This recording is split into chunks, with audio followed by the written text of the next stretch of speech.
tu veux pouvoir parler anglais de ton 9h à 17h, tu dois comprendre cette chose. Il y a deux façons d'apprendre, activement et passivement. L'apprentissage de manière active, c'est lorsque tu auras toute ta tête et que tu auras de l'énergie. Tu vois, comme le matin, tu te lèves pour aller au boulot ou à l'école. Là, ton cerveau est préparé. Tu peux apprendre des choses difficiles, des choses qui vont demander à ce que ton cerveau puisse réfléchir. Et donc, à ce moment-là, un apprentissage actif. Et d'un autre côté, on a la méthode passive. C'est-à-dire, à ce moment-là, c'est comme un documentaire que tu pourrais suivre, mais tu sais bien que ne te demande pas à ce que tu puisses compléter l'information de manière sérieuse. Et à ce moment-là, c'est vrai, tu apprends, mais it doesn't really feel like wow. Le problème, c'est que tu vas apprendre l'anglais dans ton 9h 17h. Mais lorsque tu vas rentrer, par exemple, du travail, tu as déjà, en fait, utilisé comme toute ton énergie et ta capacité mentale à pouvoir réfléchir à traiter les informations. Ton cerveau est fatigué, ton corps également. Mais tu vas faire en sorte d'apprendre l'anglais, d'aller au centre ou prendre des cours en ligne. Lorsque tu iras, lorsque tu prendras ces cours-là, tu traiteras encore des informations techniques. Tu vas encore pousser ton cerveau à réfléchir alors que tu es fatigué. Et honnêtement, je vais te poser la question, est-ce que tu penses que tu seras en mesure de pouvoir parler anglais ou encore comprendre l'anglais?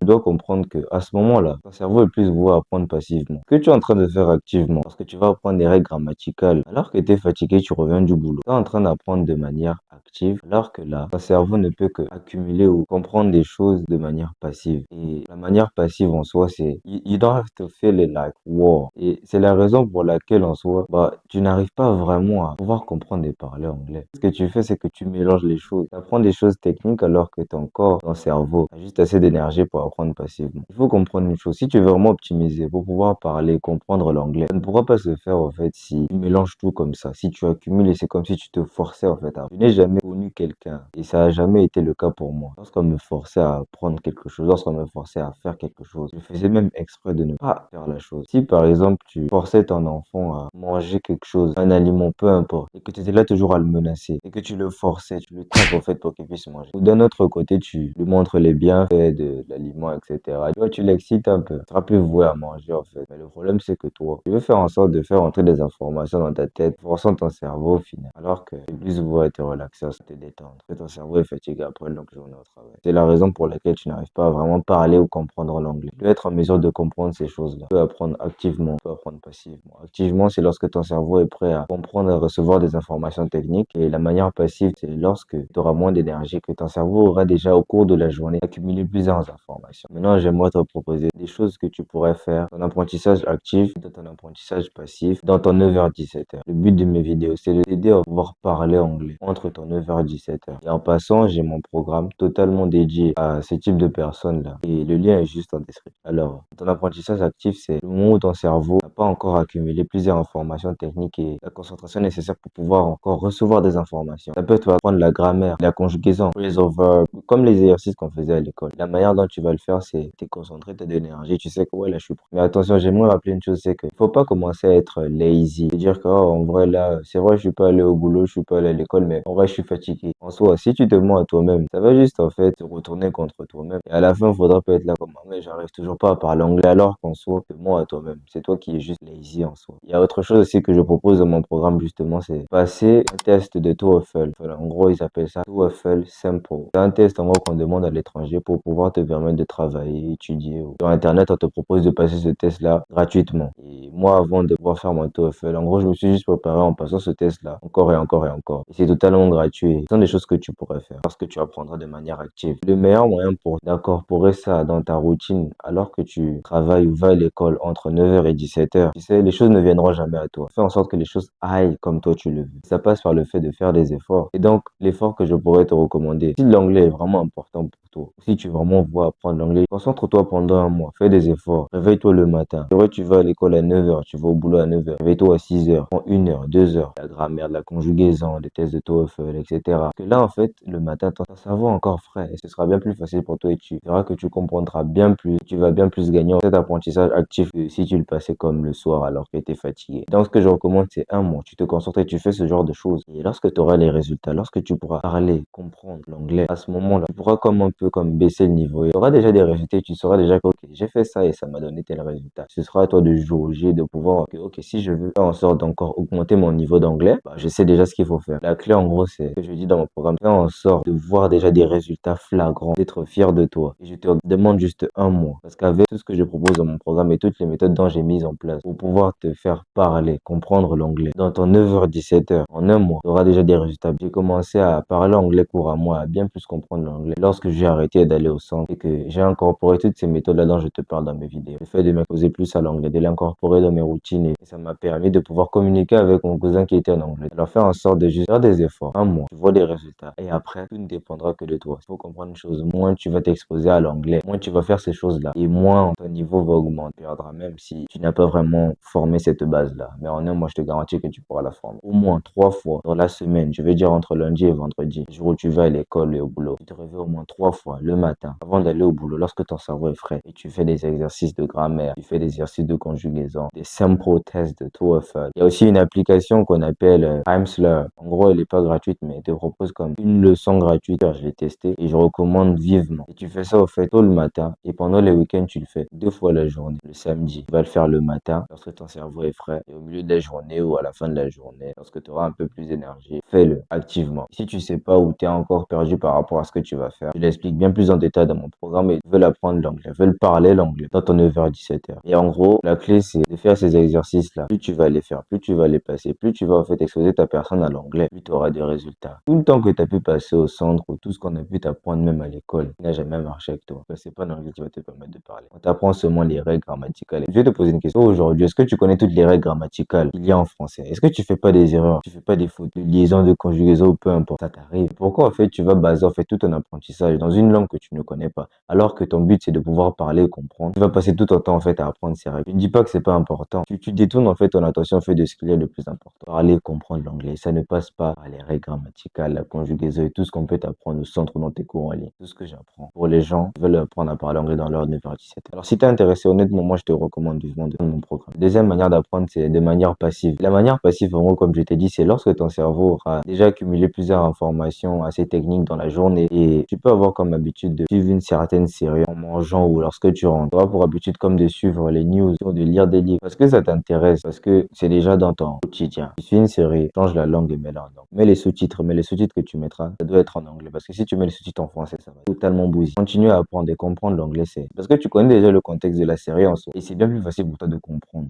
Et lorsque tu vas lire les mots, tu vas dire, ah, donc ça veut dire ça. Tu fais en sorte, en fait, d'incorporer l'anglais dans ton quotidien. Et c'est la meilleure méthode, en fait, pour toi dans ton 9h-17h. Et c'est plus tu t'exposes, plus tu auras des résultats, plus tu vas comprendre l'anglais. Tu vois, lorsque tu suis une série, lorsque tu suis un podcast, lorsque tu suis une vidéo sur YouTube en anglais, peu importe, fais en sorte de répéter les nouveaux mots que tu peux apprendre. Fais en sorte que lorsque tu suis cette série-là, tu vas faire en sorte de mettre pause, de repartir et de voir comment la personne a dit ce mot-là. Et tu verras que comme ça, t'entraînes ton écoute, mais t'entraînes aussi ton parler. Et parce que c'est dans un contexte que tu comprends déjà. Tu connais déjà la série, comment ça s'est passé, le gars, elle a fait ci, ça. Et bah, ta compréhension, en fait, va t'évoluer tout simplement. Et donc, pour le meilleur moyen de pouvoir apprendre l'anglais continuellement, c'est d'incorporer ça dans tes habitudes, lorsque tu te relaxes, ou peu importe dans ce que tu fais. Ça peut même être au boulot, en fait, pendant la pause ou à l'école, pendant des moments creux comme ça. Tu peux faire en sorte d'aller comme sur Duolingo, t'es là, c'est comme un jeu en soi, mais t'apprends, tu vois. Moi, je me rappelle en 2022, juste après mon bac, tu vois, mon anglais était pas mon téléphone était en anglais, mais c'était pas vraiment ça. J'avais pas vraiment mis en place, en fait, ces méthodes-là. J'ai commencé à lire un livre totalement en anglais. C'est un livre qui m'intéresse. Est-ce que j'ai tout compris? Non. Ce livre-là, je l'ai lu au moins 3 fois. Et ce n'est qu'à la deuxième, troisième fois que j'ai pu comprendre, en fait, des choses que je n'avais pas compris forcément pour la première fois. Je comprenais le contexte du livre et avec le peu d'anglais que j'avais, pour être en mesure de comprendre au moins, pas le fond, mais la forme, le contexte et ce que le livre veut dire en général. Je pense que c'est la même chose, en fait, avec le français. Tu vas lire un livre et souvent, bah, tu vas pas tout retenir, tu vas pas tout comprendre.